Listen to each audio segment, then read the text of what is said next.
एकच मिनिट. नियम 289 अन्वये आज दिनांक 24 फेब्रुवारी 2026 रोजी 289 द्वारे प्राप्त प्रस्तावाची संख्या 2 आहे. तथापि विधान परिषद सदस्य सचिन आहिर यांची सूचना क्रमांक 1 आहे. सूचना मी माझ्या दालनामध्ये अमान्य केली आहे. तथापि त्यांना बोलण्याची मी 2 मिनिटं संधी देत आहे. विषय असा आहे की सभागृह हे आपल्या अधिपत्याखाली चालतं. या सभागृहाचे नियम, या सभागृहाची परंपरा आणि हे सभागृह कसं चालवणं हे आपल्या अधिकार कक्षेत येतं.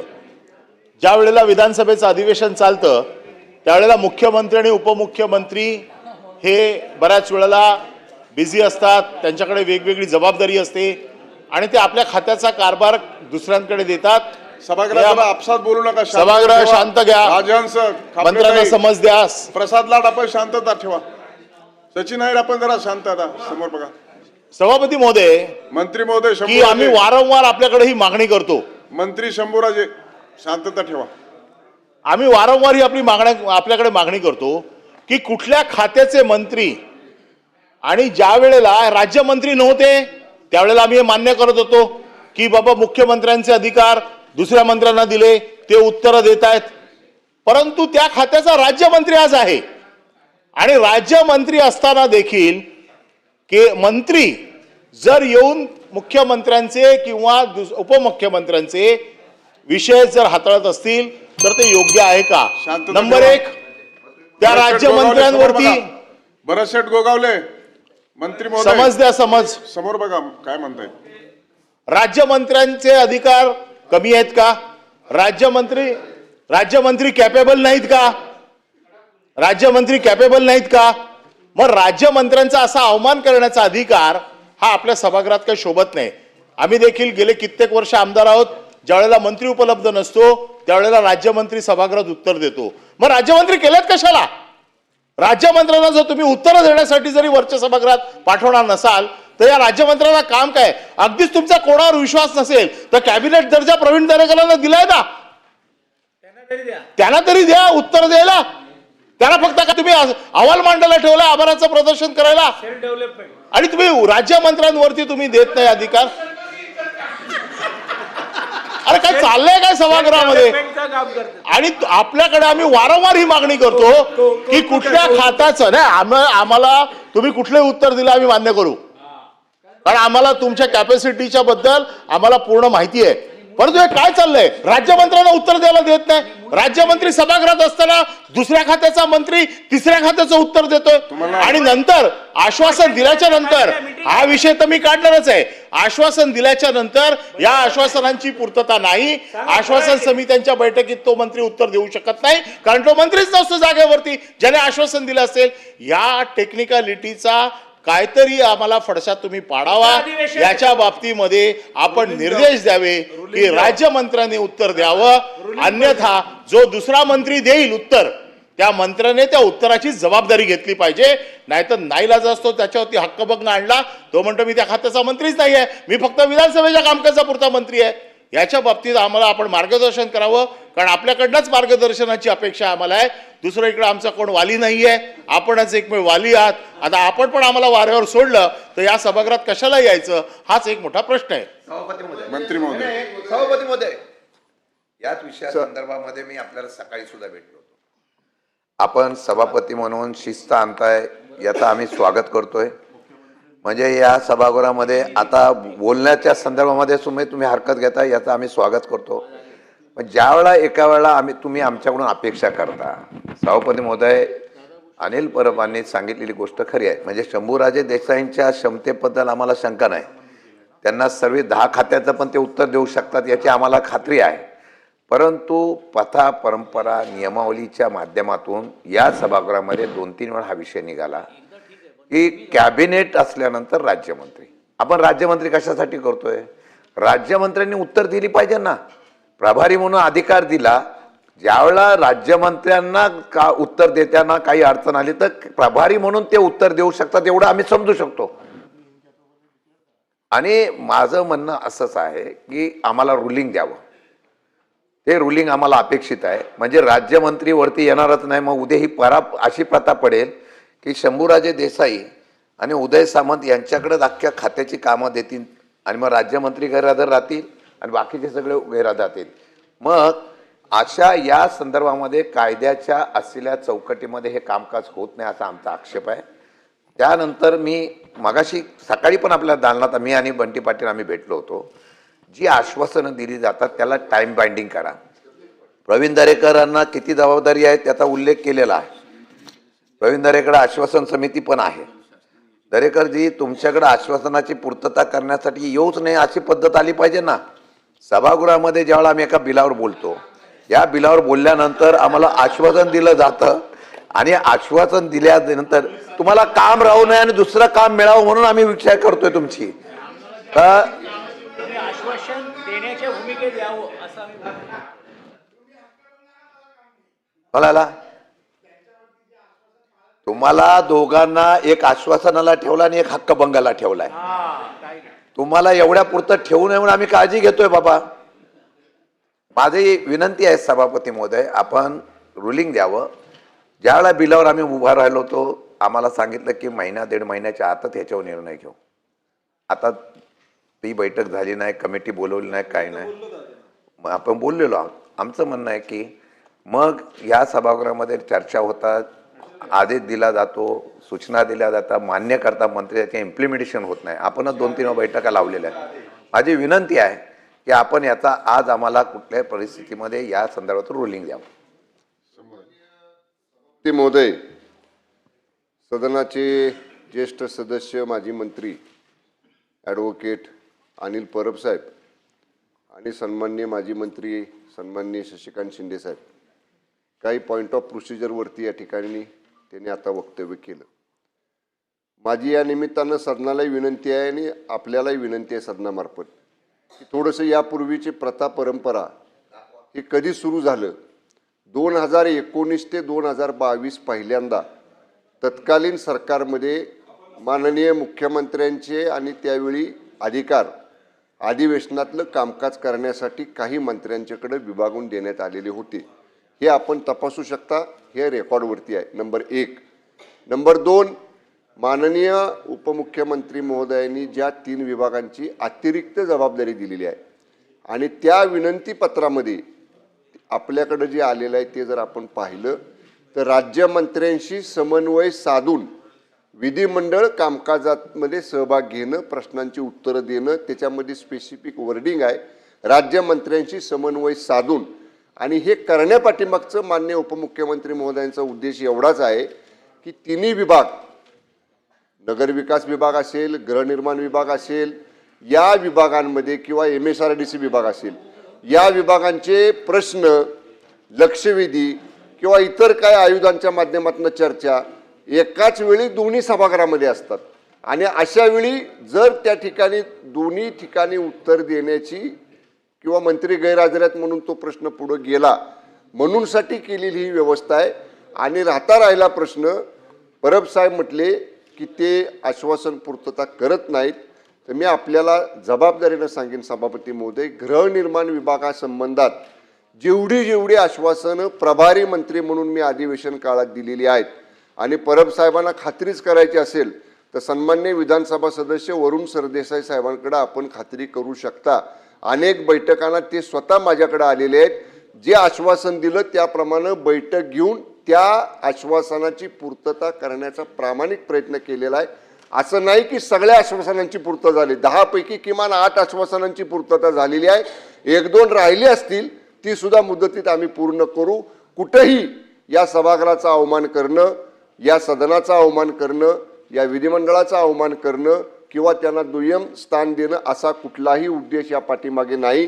सुलभता यावी, सन्मान्य सदस्यांच्या सगळ्या प्रश्नांना योग्य न्याय देता यावा, यासाठीच माननीय मुख्यमंत्री महोदयांच्या संमतीनं आणि माननीय विधानसभा अध्यक्ष महोदय आणि माननीय सभापती महोदय आपल्या मान्यतेनं माननीय उपमुख्यमंत्री महोदयांनी अशा पद्धतीचे आपले विभागाचे अधिकार अधिवेशन काळापुरते आम्हा मंत्र्यांच्याकडे दिलेले आहेत. याची सदनानं कृपया नोंद घ्यावी. मला चांगलं माहिती आहे मुख्यमंत्र्यांकडे फक्त 2च खाती होती. त्यामुळे त्या खात्याचा अधिकार जो होता तो राज्यमंत्री तिथे तटकरे मॅडम आणि सतेज पाटील दोघे होते. हे स्वतः जाऊन उत्तरं द्यायचे. मी सांस्कृतिक कार्यमंत्री होतो, त्याच्यामुळे कामाचं अलॉटमेंट, कामाचं डिस्ट्रीब्युशन हे त्यावेळेपुरता तर मला चांगलं माहीत होतं आणि प्रत्येक राज्यमंत्र्याला त्याची खाती ही विवक्षित करून दिली होती की आपण जाऊन त्याचं उत्तर द्यायचं आहे. ते पण राज्यमंत्री होते, ते पण उत्तर देत होते आणि मी सार्वजनिक मंत्री होतो, संसदीय कार्यमंत्री होतो. त्यामुळे माझा काय आक्षेप तुमच्यावरती नाही आहे. माझा आक्षेप या पद्धतीवरती आहे की ही जी पद्धत आम्ही सुरुवातीला मान्य केली, कारण त्यावेळेला राज्यमंत्री नव्हते. राज्यमंत्री असताना आणि आपण जे म्हणताय की आपण ज्या खात्यांमध्ये जे काय केलं, माझ्याकडे आता उद्या हा विषय ज्या वेळेला येईल तेव्हा मी सविस्तर मांडणार आहे. मी जेवढी आश्वासनं पाठवलेली आहेत त्या एकाही आश्वासनाची पूर्तता झालेली नाहीये. हे रेकॉर्डवरती मला उद्या परवा ज्या वेळेला विषय आणीन त्यावेळेला आणेन. परंतु आमचा प्रश्नच हा आहे की राज्यमंत्र्यांवरती तुमचा एवढा अविश्वास का, की राज्यमंत्र्यांना उत्तर देता येतच नाही असा तुमचा समज आहे का, की राज्यमंत्री उत्तर देऊच शकत नाही? आणि जर असे राज्यमंत्री जर तुम्हाला मंत्रिमंडळात मग का ठेवायचे की जे वरच्या सभागृहात जाऊन साधं उत्तर पण देऊ शकत नाही? आमचा साधा प्रश्न आहे की त्यावेळेच्या मुख्यमंत्र्यांकडे 2च खाती होती, त्या 2 खात्याचे अधिकार सतेज पाटील आणि तटकरे मॅडमकडे होते. हा विषय तर संपला. त्यावेळेला उपमुख्यमंत्री अजितदादा पवार होते, जे सगळ्या खात्याची उत्तर देत होते, त्यांचे राज्यमंत्री हे होते. एकनाथ शिंदे ज्या वेळेला सगळे त्यांचे अधिकार होते ते सगळे ते बघत होते. त्याच्यामुळे हा विषयच नव्हता. त्याच्यामुळे हे जे काही रेकॉर्डर आणतायत, या रेकॉर्डवरती जे काही आलंय चुकीचं पाहिजे असेल तर तुम्ही तपासून घ्या. परंतु आपल्याकडनं अपेक्षा आहे की राज्यमंत्र्यांचे अधिकार काय, राज्यमंत्र्यांनी उत्तर द्यावं की नाही. राज्यमंत्र्यांनी उत्तर दिलं तर काहीतरी घटनात्मक त्याला जबाबदारी आहे. हा जो फक्त विधानसभेच्या कामकाजापुरताचा जो मंत्रिपदाचा चार्ज आहे याची वैधता आम्हाला तपासून घ्यायची आहे. त्याचं कारण असं आहे की तुम्ही एक सर्क्युलर काढलं म्हणजे ते लिगल होत नाही, त्याला लिगलिटीची जोड द्यावी लागेल. तुम्ही कुठल्या नियमाप्रमाणे ते सर्क्युलर काढलं मला जरा सांगा. सचिवालय कार्यालय जरा नियम सांगा आम्हाला की कुठल्या नियमामध्ये ज्या वेळेला राज्यमंत्री उपलब्ध असतो त्यावेळेला कॅबिनेट मंत्री येऊन उत्तर देतो. सामूहिक जबाबदारीचं आहे. सामूहिक जबाबदारी मग मी कोणाला पण विचारीन, मी दादाला पण प्रश्न विचारीन आणि तेव्हा त्यांचीच पण जबाबदारी आहे. मग त्यावेळेला ते नाकारतात जबाबदारी. स्पेसिफिक जबाबदारीचं तुम्ही आज आम्ही पेपरमध्ये वाचलं की 3 खात्याची जबाबदारी वेगवेगळ्या 3 मंत्र्यांनी दिली. मला नियम सांगा ज्या नियमाप्रमाणे की या नियमाप्रमाणे या खात्याचे अधिकार या खात्याला दिलेले आहेत. तुम्ही सर्क्युलर आहे तुमच्याकडे, पण त्या सर्क्युलरला आपलं हे जे लाल पुस्तक आहे या लाल पुस्तकाची जोड द्या आणि आम्हाला सांगा की या लाल पुस्तकात कुठे लिहिलंय आणि निर्णय राखून ठेवायचा. तुम्ही आम्हाला उद्या सांगा. नाही नियमात नाही, मी वाचूनच आलोय. आज पूर्ण अभ्यास करून आलोय त्याचा. चालेल बस आपण बसू ना. आपण राखून ठेवताय ना नियम. मी काय सांगणार आहे हे आता तुम्हाला नंतरच कळेल ना. अच्छा ठीक आहे. मला वाटतं हा सन्माननीय सभापती महोदय, मी परत सन्माननीय सभापती महोदय आपल्या पटलावर आणेन की त्या पत्रामध्ये माननीय राज्यमंत्र्यांशी समन्वय साधून, असं काही नाही राज्यमंत्र्यांवर गैरविश्वास आहे. ऐका ना, तुमचं ऐकलं ना, अरे तुमचं ऐकलं ना आम्ही. अहो परब साहेब, नाही अहो ऐका ना, तुम्ही बोलताना मी उभा राहिलो होतो का? मी ऐकलं ना. हो पण मग मी पण सभापतीशी बोलू शकलो असतो, तुम्ही उठला त्यावेळी. माझ्याकडे बघून बोला आता. नाही बघा, ते बोलत होते, मी शांतपणे ऐकलं. आता माझं तिने ऐकू दे, परत बोलू द्या ना. हे ओपन डिबेट होऊ द्या, आमचं काय म्हणणं नाही. आपण माननीय राज्यमंत्र्यांशी समन्वय साधून आणि परत मगाशी मी सांगितलं एकाच वेळी परिषदेमध्ये आणि सभागृहामध्ये, मग विधानसभेमध्ये कधी लक्षवेधी गृहनिर्माणची येते, कधी नगरविकासची येते, कधी MSRDCची येते. त्यामुळं हा समन्वय असावा. त्या पुढे लक्षवेधी जाऊ नयेत, प्रश्न पुढे जाऊ नयेत. सभागृहातल्या दोन्ही सदस्यांना, सभेतल्या म्हणे आणि परिषदेमधल्या सुद्धा न्याय मिळावा, त्या समन्वयासाठी केलेली ही व्यवस्था आहे. आणि माननीय सन्माननीय सदस्य परब साहेबांना मी सांगू इच्छितो की आपली त्याला मान्यता घेतलेली आहे. माननीय विधानसभेसाठी विधानसभा अध्यक्षांची मान्यता घेतलेली आहे आणि शेवटी it is joint and collective responsibility of the cabinet. कॅबिनेटचे मुख्य कोण आहेत? राज्याचे माननीय मुख्यमंत्री हे कॅबिनेटचे मुख्य आहेत आणि अमुक कालावधीपुरतं संबंधित मंत्र्यांनी जर माननीय मुख्यमंत्र्यांना विनंती केली, माननीय उपमुख्यमंत्र्यांनी जर विनंती केली, हा समन्वय साधण्यासाठी, सुरळीत कामकाज करण्यासाठी, सभासदांच्या प्रश्नाला न्याय मिळण्यासाठी, तर आपल्या मान्यतेनं अशा पद्धतीनं निर्णय याच्यापूर्वी सुद्धा या सभागृहानं घेतलेले आहेत. त्यामुळं राज्यमंत्र्यांवर गैरविश्वास आहे, सभागृहाच्या कामाला प्राधान्य देत नाही असा कुठलाही गैरसमज माननीय उपमुख्यमंत्री तथा नगरविकास मंत्री एकनाथजी शिंदे साहेबांच्या बद्दल होऊ नये यासाठी या बाबतीतलं स्पष्टीकरण मी पटलावर आणत आहे. मला वाटतं आपण सदनामध्ये दोन्ही बाजूचं ऐकून घेतले आणि जो मुद्दा उपस्थित झालेला आहे की अधिवेशनाच्या कालखंडामध्ये प्रभारी मंत्री नेमणं आणि त्या प्रश्नांना उत्तर देणं आणि राज्यमंत्र्यांशी समन्वय साधून त्या प्रश्नाला उत्तर देणं इथपर्यंतचा हा कार्यभाग बरोबरच आहे. परंतु तथापि जो अनिल परब यांनी जो काही प्रश्न उपस्थित केला की एकदा उत्तर दिल्याच्या नंतर त्याची कार्यपूर्ती किंवा पूर्तता किंवा त्याचं उत्तराधिकारी जे काही करणं आवश्यक आहे त्याची प्रतिपूर्ती, तर त्या अनुषंगाने जो काही हक्कभंग किंवा असे काही प्रश्न नव्याने उपस्थित होतील की काय, अशी जी काही शंका त्यांनी उपस्थित केलेली आहे, त्या अनुषंगाने शासनाने या संदर्भामध्ये सुस्पष्टता आणावी आणि अशा संदर्भात मी निर्देश देत आहे. आता मला वाटतं क्लोज झाला हा विषय. त्याच्यावर आम्ही बोलणार नाही, परंतु स्पेसिफिक परब साहेबांनी जो विषय मांडला की कुठल्या अधिकारात कुठल्या नियमानं हे अधिकार दिले, मी सुस्पष्टता आणावी या संदर्भामध्ये आपण केलेलं कथन सभापती महोदय, आपल्याला अमर्याद अधिकार आहेत हे आम्हाला मान्य आहे. आपल्याला अमर्याद अधिकार आहेत, परंतु आपण एका घटनापीठावर बसलेले आहात. म्हणूनच सांगितलं आपण एका घटनापीठावर बसलेले आहात आणि जे घटनापीठ त्यांनी सांगितलं तुमच्या परवानगीने केलंय. घटनापीठ हे लाल पुस्तकांमध्ये जे चौकट आहे या चौकटीच्या अधीन येतं घटनापीठ. आपल्याला बिटवीन द लाईन्स काय अर्थ काढायचा आहे, कौल शब्दर मध्ये काय लिहिलंय, या सगळ्याचा अधिकार आपल्याकडे येतो. परंतु ज्या वेळेला अधिकार आपल्याकडे येतो त्या अधिकाराच्या बाबतीमध्ये याच्या नियमांमध्ये देखील ते बसवणं आणि त्या अधिकाराचा वापर करणं ही देखील जबाबदारी आहे. आमची इच्छा आहे की आपण यावं, आपण वरच्या सभागृहात येत नाही आणि आपण एवढं आपण उत्तर दिलं तर आम्ही समाधानी होऊ असा आमचा समज आहे. म्हणून वारंवार आपली मागणी करतोय, आपण येतच नाही आमच्या सभागृहात आणि म्हणून हे आयुध आम्हाला आज वापरावं लागलं. हे 13वं नाही, हे 14वं आयुध आम्हाला आज वापरावं लागलं की उपमुख्यमंत्र्यांनी सभागृहाच्या नेत्यांनी सभागृहात यावं. या आयुधाच्या निमित्ताने सभागृहात ते आलेत, आता ते मार्गदर्शन करतील. माझा मुद्दा आहे सभापती महोदय की त्यांनी स्पष्ट करावं. उपमुख्यमंत्री किंवा ह्या सर्व संदर्भातून हा सर्व सभागृहातल्या मंत्र्यांच्या संदर्भातला उपस्थित केलेला प्रश्न आहे. मंत्र्यांचा उत्तर राज्यमंत्री नसेल तर त्यांनी काय सांगितलं, राज्यमंत्र्यांचे समन्वय करून त्या ठिकाणी उत्तर देतील प्रभावी.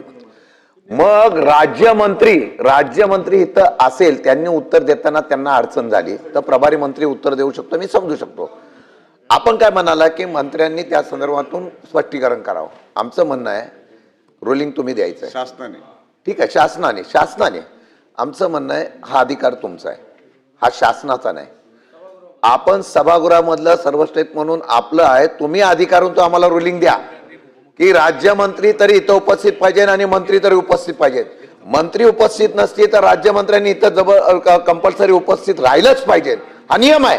आणि जर नियम असेल तर ते मंत्री उपस्थित राहत नसते तर एकाच मंत्र्यावर अख्खा सभागृहाचं कामकाज चालेल उद्या, आणि योग्य नसल्यामुळे आम्हाला रुलिंग तुम्ही द्या, आम्हाला रुलिंग तुम्ही द्यावं एवढीच अपेक्षा आहे. मान्य बोलणार असेल तर बोला. मी हे सांगितलेलं आहे. ऐका खरं म्हणजे सभासदांची जी काही अडचण होऊ नये, त्यांच्या प्रश्नांना न्याय मिळावा म्हणून ही व्यवस्था केलेली आहे. आणि राज्यमंत्री आणि आमचे जे मंत्री आहेत ज्यांना जबाबदारी दिली ते कॉर्डिनेशनमध्ये ते काम करत आहेत. त्यामुळे आता मी बाहेर होतो आणि मी विचारलं आतमध्ये काय चालू आहे म्हणून मी आलो आतमध्ये. तर मी आता आलोय हा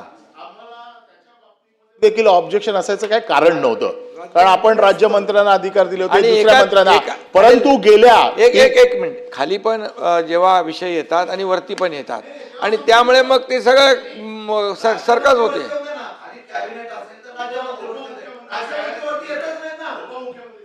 बरेच वर्ष या सभागृहात आपल्याला माहिती आहे, मंत्री जेव्हा बिझी असतात खालच्या सभागृहात तेव्हा राज्यमंत्री मला वाटतं एकच मिनिट नाही सभागृह नेते आता उभे विषय आहेत आणि- विषय आपण त्यांना बोलू द्या ना. उभे आहेत ते त्यांचं एकदा संपू द्या, मग मी आपल्याला संधी देतो.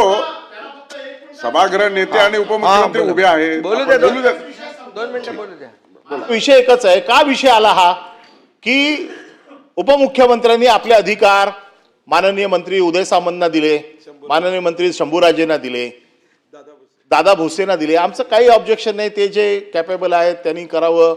राज्यमंत्री नसतील तर त्यांनी यावं, उत्तरं द्यावी. परंतु माझ्या गेल्या 4 अधिवेशनाचा अनुभव असा आहे की जिथे मी राईट ऑफ इन्फॉर्मेशन मध्ये माहिती दिली, जिथे इथे सभागृहात मान्य केलं कारवाई करतो म्हणून, परंतु ठरवूनच की कारवाई करायचीच नाही. मुंबई महानगरपालिकेचे मी कमीत कमी 7 ते 8 विषय दिले. मी बीएससी मध्ये आपल्या समोर सांगितलं, आपण सांगितलं माझ्याकडे पाठवा, मी आपल्याकडे पाठवलं. मुख्यमंत्र्यांनी मला उत्तर दिलं आश्वासन समितीकडे जा.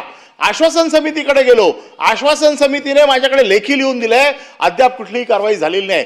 13 ते 14 विषय आज माझ्याकडे आश्वासन समितीचं लिखित उत्तर आहे की याच्यावरती कुठलीही कारवाई झाली नाही. मग काय आमचं काय फुटबॉल करतात तुम्ही, टाइमपास चाललाय इकडे? आम्ही येतो कशाला इथे या सभागृहामध्ये? आमच्या उपमुख्यमंत्र्यांनी त्याची दखल घेऊन त्या मंत्र्यांनी कारवाई केली. आम्ही हा विषय मांडणार पण नाही आपल्याकडे, पण फक्त अधिवेशन काळामध्ये यायचं आणि आम्हाला काय म्हणजे टाइमपास म्हणजे हलक्यात घेऊन की बाबा ह्यांचं काय करायचंच नाही. राईट ऑफ इन्फॉर्मेशन दिलेल्या माहितीवरती ऍक्शन होत नाही आणि आश्वासन फक्त द्यायचं की आम्ही कारवाई करतो, या अधिवेशनाच्या शेवटच्या दिवसापर्यंत कारवाई होईल. असे कित्येक विषय मी आपल्याकडे आहेत. आपल्याकडे मी पत्र दिलेले आहेत. मागच्या अधिवेशनामध्ये जे विषय निघाले आहेत, चौकशा समित्या लावलेल्या आहेत, त्यांच्यावरती कुठली कारवाई होत नाही. काय चाललंय का सभागृहात? मग आम्ही यायचं कशाला? आणि म्हणून आज आम्ही हा घटनात्मक विषय तुमच्याकडे आणलेला आहे 14 आयुधाच्या माध्यमातून. आमच्या मुख्यमंत्र्यांनी ताबडतोब दखल घेऊन कारवाई झाली, आमचं म्हणणंच येणार नाही त्याच्यामध्ये. सभापती महोदय, ताबडतोब दखल घेतली म्हणून मी आलोय आणि म्हणून आता त्यांचा जो काही बॅकलॉग राहिलेला आहे, मी आता शंभूराज देसाईंना सांगितलंय की जे तुमचे प्रश्न जिथे जे उत्तरं दिलेली आहेत किंवा बैठका घ्यायची आहेत या सर्व द्या आणि 1 महिन्यामध्ये त्याची सगळी आपण पूर्तता करू. मी स्वतः वैयक्तिक लक्ष घालतो. आता पुन्हा विषय